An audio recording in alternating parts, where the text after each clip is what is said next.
going on, Falcon fan? It's your boy Ricondo coming back at you with another video. So today we're going to talk about where we're at, where the Falcons sit today, some of the transactions they have made, and the still waiting game with our quarterback decision with Deshaun Watson and Matt Ryan. So before we do that, guys, please subscribe to the channel. Please hit the notification bell so you know I drop another video. Please hit the like button so I know you guys like to hear what I talk about. And then please hit the share button so my video can go throughout the YouTube universe so more people can hear me talk about these Atlanta Falcons. So where we at right now with the Deshaun Watson trade out there? It looks like it's down to the Saints and the Falcons. Just in report saying the Carolina Panthers been ruled out. However, Deshaun Watson wanted to spend the weekend to mull over his decision. I guess it's a hard decision between the Saints and the Falcons. I don't see why that's a hard decision, but I guess it is. The Atlanta Falcons actually was owed Matt Ryan $7.5 million tomorrow, which they actually moved that to Tuesday. So hopefully they're communicating with Matt Ryan about this. I know everybody all up in arms about how we're treating Matt Ryan, but you know, it's a business. So hopefully I think he understands that. This whole thing with Matt Ryan. All right, so let's really talk about this trade, you know, in its entirety. First of all, I'm gonna talk about just from a football standpoint first, and then I'll talk about the off-the-field issues. From a football standpoint, I think it's a no-brainer.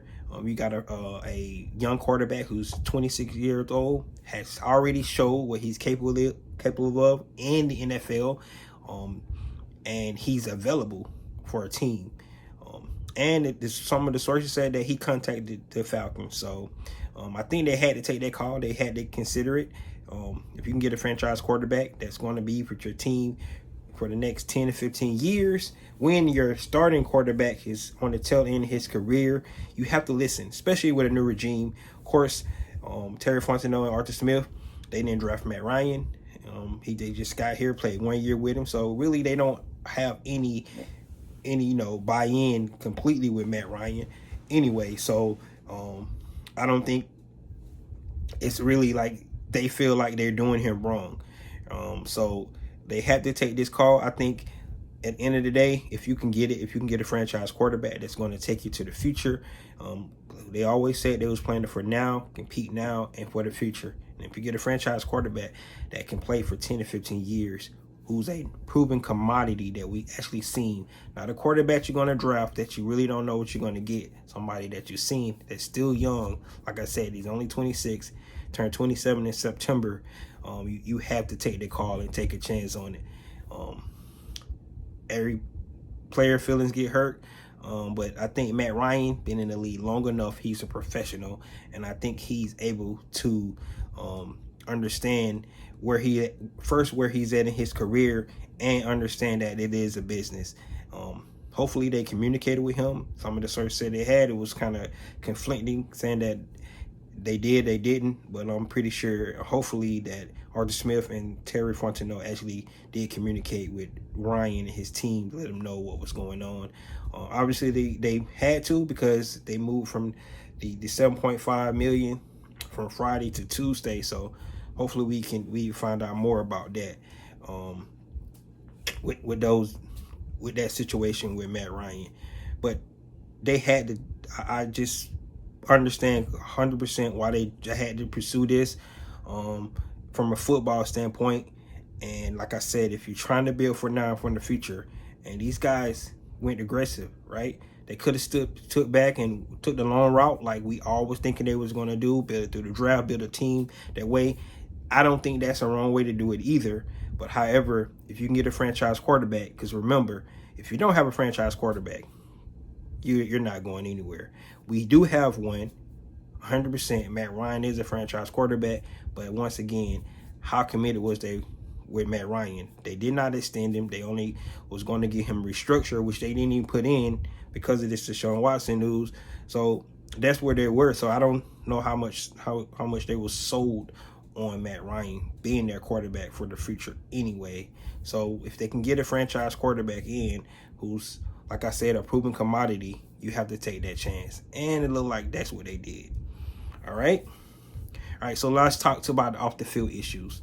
First of all, I completely understand the uproar and how everybody feel about bringing somebody with this kind of issue to our team, right? Arthur Blank talked about his bringing somebody high character guys in, and we're trying to build a culture and all this stuff. It seems like he's reneging on all that stuff, right?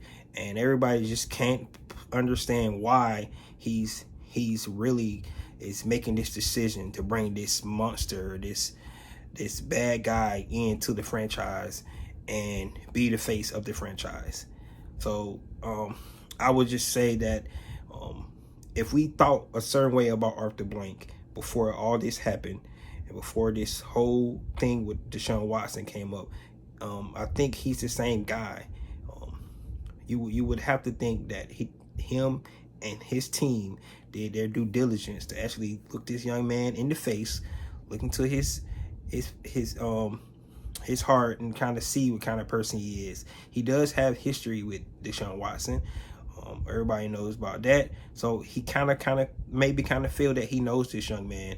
Of course, with 22 allegations, some kind of sexual misconduct, and a civil suit, where there is smoke, there probably is fire. So more than likely something happened, but we don't know what happened. We just have to assume that something that from either it was a misunderstanding or something for them to actually pursue a civil suit on Deshaun Watson. Initially, some criminal charges was brought upon, but of course we know those got dismissed, so we don't have to worry about the criminal charges. However, those 22 civil suits out there, well, at the end of the day, we don't know. So which means that people can draw so many different, conclusions to how they think about this person or what you think was happening, and that's where it's going to lie. All right, so at the end of the day, people is going to have their opinions about it, and they're going to already believe what they want to believe in the first place. All right, so if it's a complete lie, if 22 people come out and say that that's what happened, people already gonna believe that's what happened. Then you gonna have other people say, yeah, they all just trying to get some money. They out for the money grab, and that's what they're gonna do. It's gonna be those sides of the coin. All right, but at the end of the day, it's up to the owner. Like I said, he's got to make decisions because he's gonna have to answer to his fan base. He's gonna answer to his sponsors, and he got to make sure that this young man is actually somebody that can be somebody that you want to be the face of your franchise.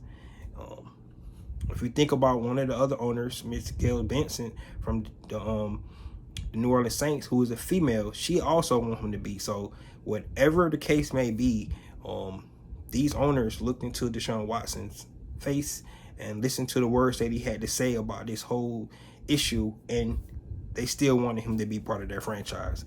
So that's what I'm gonna say about that. Like, at the end of the day, you guys are gonna always believe what you believe. I'm gonna believe what I believe. Like I said, it's a lot of accusations, so something happened, but at the end of the day, we really don't know what happened, and really that's all I'm gonna say about that. But if they decide to get him, hopefully you fans, the ones that don't like this trade, if he do get traded, hopefully he'll be able to win you over, not by the play. I'm not talking about his play on the field. I'm talking about his actions and the things he showed to you guys to show that he is somebody that you want to be leading your favorite football team, your franchise. So that's what I got to say about that. All right, so let's get into some of the transactions that the Falcons made while we're waiting on this long, drawn-out trade debate.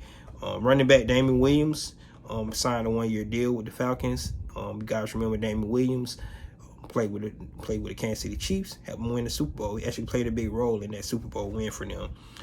2 Chicago Bears, Elijah Wilkinson, swing tackle, played 27 starts and 50 games. Swing tackle, somebody could actually compete with Caleb McGarry or just fill in for a swing tackle. Defensive back Ted Tabor played some safety, reserve, special teams, played with the Lion Bears and the San Francisco 49ers. Somebody can come in, another veteran, to come in, sort of like Deron Harmon and Eric Harris did last year, to help our young safeties. We got Richard Grant and Jalen Hawkins. We signed offensive lineman Kobe Gossett, played guard and tackle, so he can play both positions. You need the versatility on the offensive line. Somebody to compete with Jalen Mayfield if we don't actually upgrade that position. So that's one of the things we got to consider. Defensive tackle Anthony Rush, a big body that had 6 starts with the Atlanta Falcons, that actually came in and really was help us with our run defense when we was getting freaking gashed up and down.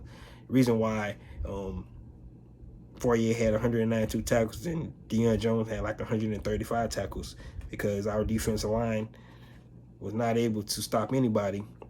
And that's probably why we actually released Tyler Davidson, because he didn't really benefit this scheme. I think he's more of a 4-3 scheme than a 3-4, so hopefully he picks up somewhere. And then last but not least, we signed cornerback Casey Hayward to a 2-year deal. Played with the Packers, also played with the Raiders. Cornerback came in. He had 20 starts with the Packers, 9 interceptions. A lot of familiarity in the slot, another veteran. Hopefully we can pair with A.J. Terrell to see what he's actually going to bring to this table. Some of the small signings that we had, hopefully they can actually sign more. A couple of receivers have visited the Falcons. Maybe they're waiting on the Deshaun Watson news to find out if they're going to sign or not. But that's where we are. Of course, we lost our long snapper Josh Harris to the Los Angeles Chargers. By Russell Gage, we lost him. Fourier went to the Jacksonville. None of the guys that I thought that we might have had a chance to sign earlier in the free agency, none of those guys are signed. So I guess I'm batting 0 right now. Russell Gage, Fourier, Chandler Jones, and Cordell Patterson. But the sign of Damon Williams, Cordell Patterson might not be coming back. He played a big role for us. So we'll just have to see if they decide to bring Cordell Patterson back or not. But guys, that's where I'm at. That's where we're at today. We're still on a waiting game, a holding game, trying to figure out what we're going to do at our quarterback position. Like I said, either way for me, because you guys know how I feel about Matt Ryan. If Matt Ryan's still here, I'd be ecstatic, because I still think he's a hell of a quarterback. We can be competitive with him. Depends on the kind of pieces they put around him. Right now, we don't have any receivers. If we get Deshaun Watson, I think it's more about the future than they're now. Like I said, we'll have a franchise quarterback in tow. Now you know that since you're going to have this quarterback for years to come, you actually can build around him, especially this year, because if we do get Deshaun Watson, he's probably going to get suspended because of whatever role he had in this issue, his off-field issues that he played in. So they will definitely have to make sure they get a good backup quarterback to hopefully hold down the fort if we was to get Deshaun Watson.